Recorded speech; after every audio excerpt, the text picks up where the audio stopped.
Hi, I'm Eric Kimball. If you have been a viewer of this channel for the past nearly 6 years, you know that I have been trying to get an addition on my house completed. And I'm here to tell you that this room, which is about half of the addition, is essentially completed. And in a future video, I'm going to show you some of the trim details here, and I'm going to show you a video about how I hang a door from scratch. But today I want to talk to you about something different. I want to introduce you to something new. There is a problem with completing this room. And the problem is that I lose my workshop. For the past nearly 6 years, I have made how-to videos in this space, and it's been a great space for that, and I'm losing it. My wife has had the money saved to buy furniture and rugs for this new room, and that's in the process. It's going to be everything that we hoped it would be. I'm very satisfied with the room, but I'm sad, very sad, that I'm losing my workspace to shoot videos in and get things done in a workshop. Now, years ago, I had a workshop just next to my house, and it is no longer a workshop. There's no table saw, no drill presses, no jointers, no radial arm saw, no planer, all of those things I had in a shop. I had a nice space. But this right here is what it looks like today. This is a view of what used to be my workshop. And you can see that is the international headquarters for Planet Whizbang, my mail order business. It's a great space for that, but it's no longer a workshop. So I need to come up with a workshop. Now, if I had 1 million viewers, subscribers to this channel, I would have the money I need to just build a dream workshop right from scratch, put up a barn, and I enjoy watching YouTube guys who do that, and they've succeeded at it. That I did the calculation, and I figure that by the time, at the rate I'm going with subscribers on this channel, by the time I'm like around 150, I might be close to 1 million subscribers, and then I can build my dream shop, because I'm sure not going to go into debt for it. I'm not a go into debt kind of guy. So anyway, I got to come up with another solution, and I'm coming up with another solution. I am putting together a workshop down the road from this place here, and it's in a structure that my wife and I happen to own, and I'm going to take you down there right now, and I'm going to show it to you.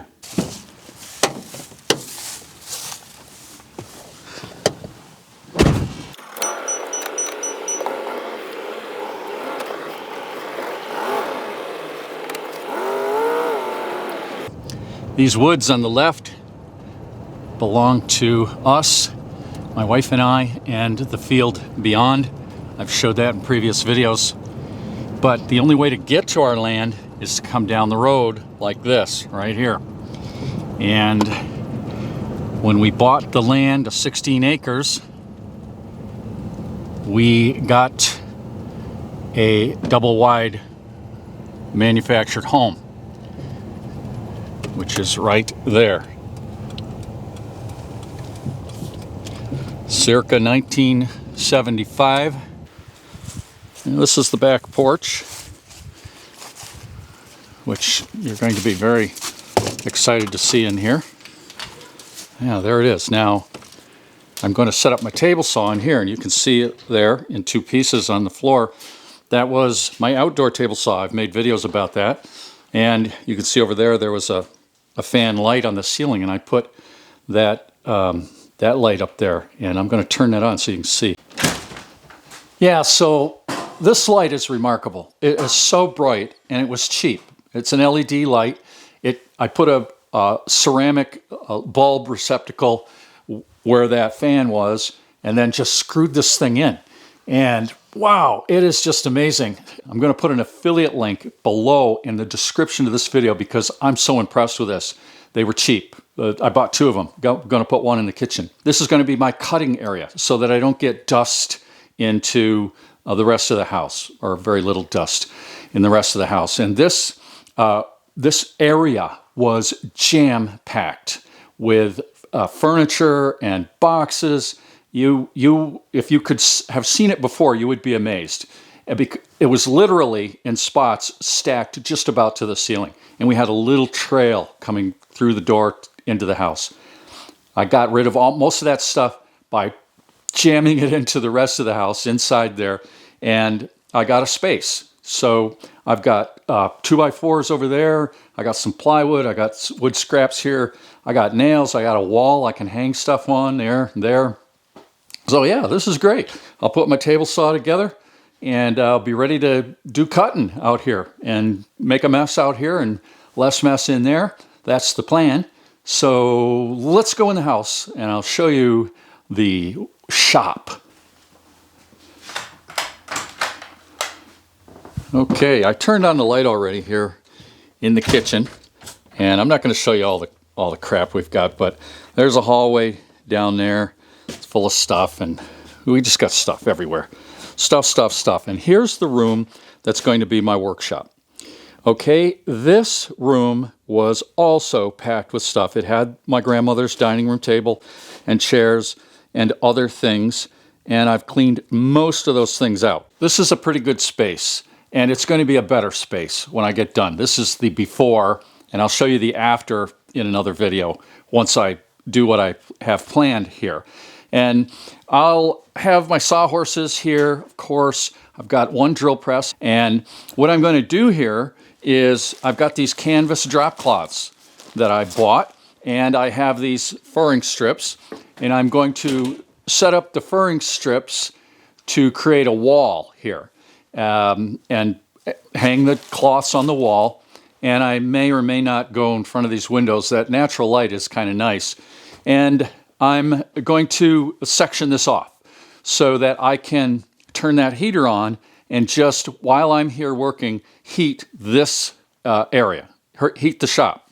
Okay, this is a Rinnai ES38. It's a high quality propane heater that used to heat this whole house when my kids lived here. Two of my kids lived here years ago. And no one can live here now. The septic system is not approved. It's been shut off. I've got electricity. I do have the propane.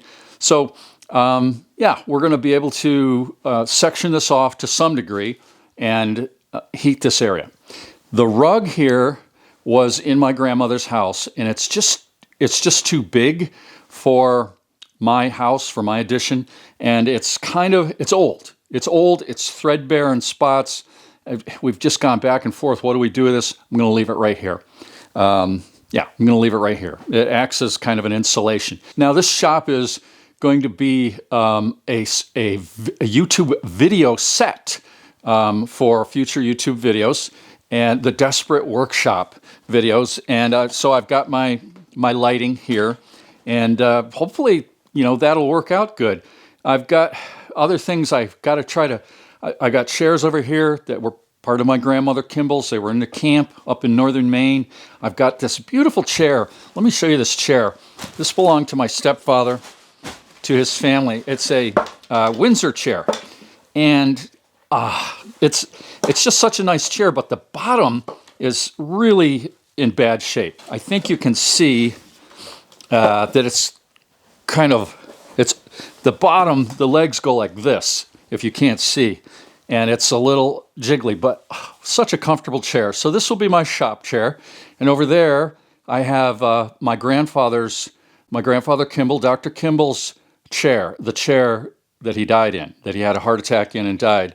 And I showed that in an older video. That's a very comfortable chair too. We may put that up in the house. I want to show you the Yeoman wood box over here. I made this several years ago because we needed a wood box in our house, and it's sized to take the wood, the length of wood, and we would fill it right up, and it would last in the winter about 3 days, sometimes more, sometimes less. And so this was a functional piece of furniture. It's no longer needed in our house. We have a different way of getting the wood near the wood stove, and we really don't have the wall space near the wood stove for this like we did. So what do we do with the old wood box? I'm going to repurpose it. But first I want to tell you that this is a piece of Yeoman Furniture. That's what I called homemade furniture, Yeoman Furniture. Yeoman were the self-reliant settlers of this nation, the farmers. If they needed furniture, they would make it themselves. And we might call it primitive furniture now, the antique versions of it that have survived. So this is Yeoman Furniture. I made it myself. I needed a piece. I made it, and it's solid. It's all pine. Pine is inexpensive. Pine is a very adequate wood. It's got a milk paint finish on it. It's got a little bit of class to it here with moldings. There's no plywood or particle board or any of that here, and it has held up well. And I've got some Yeoman Furniture making techniques. I hope maybe here in the Desperate Workshop that I can show you how I made something like this. If you are a viewer who remembers and was part of reading my Deliberate Agrarian blog from years past, there were other pieces that I showed, and I talked about the concept of Yeoman Furniture. In fact, I'll put a link to one of my old blog posts in the description below for you. That's what this is. I'm going to repurpose it by putting a board or two boards here. They'll be hinged so that just below the surface here, so that one can flip up and there'll be access down in here. And maybe I'll put one or two shelves up here. And what we're thinking is that the toys, grandchildren toys, when they come to visit, they can come and haul their toys out, and before they leave, they can put them all back, right? And sometimes that happens. So it'll be a toy box, and after that, who knows, maybe I could put a television in there. I really don't watch television, but yeah, I'll find a use for it because I love this piece of furniture. When you make your own furniture, you tend to get attached to it, the sentimental value. Anyway, I'm talking too much. So there you go. That's my vision for a workshop here in this space. I'm calling it the Desperate Workshop. I'm going to be able to get things done right here in this humble workshop with a nice Oriental rug on the floor. How many workshops do you know have a nice Oriental rug on the floor? I'll bet there's not a one, right? So this is it. We'll see what develops here. Thanks a lot for watching, everybody. I'll see you in the next one.